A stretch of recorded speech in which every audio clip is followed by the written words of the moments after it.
Sa Malabon naman, arestado ang isang lalaki matapos umunong nakawin ng desktop ng computer ng kanyang kapitbahay. Balita natin ni Haji Rieta.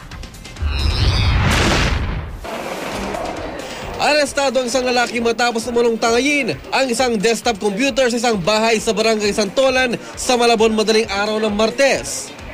Kwento ng may-ari ng computer ng sitio Dorico Puyos, nagising raw sila pasado alas 2 na madaling araw. Napansin raw nila na tila may kumakalusko sa labas ng kanilang sala.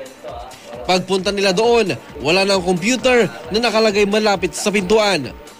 Nung pagbaba ko, pagbukas ko sa bintana ay sa ilaw na bukas na yung pinto, sabi ko doon sa asawa ko, wala na ang computer, baba ka agad siya. Tapos takbo kami sa labas.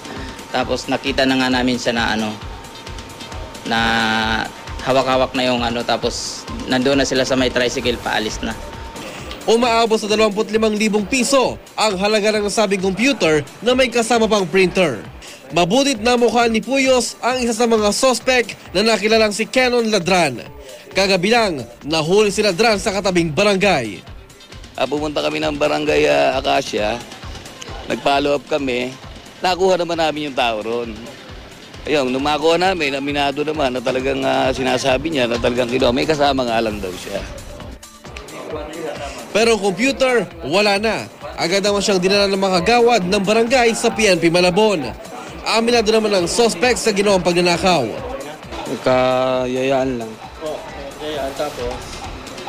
Naisipan na namin ganun, magnakaw na lang. Bakit yung naisipan?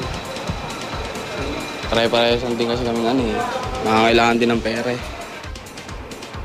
Pero ang may-ari, porsigidong makulong ang suspect kahit nakapitbahay pa. Marami na raw kasing reklamo sa kanya, hindi lang na ipapakulong. Nakapit ngayon sa PNP Malabon ang suspect na nahaharap sa reklamong theft. Pinaghahanap naman ang dalawa pa nitong kasama. Haji Rieta, GMA News.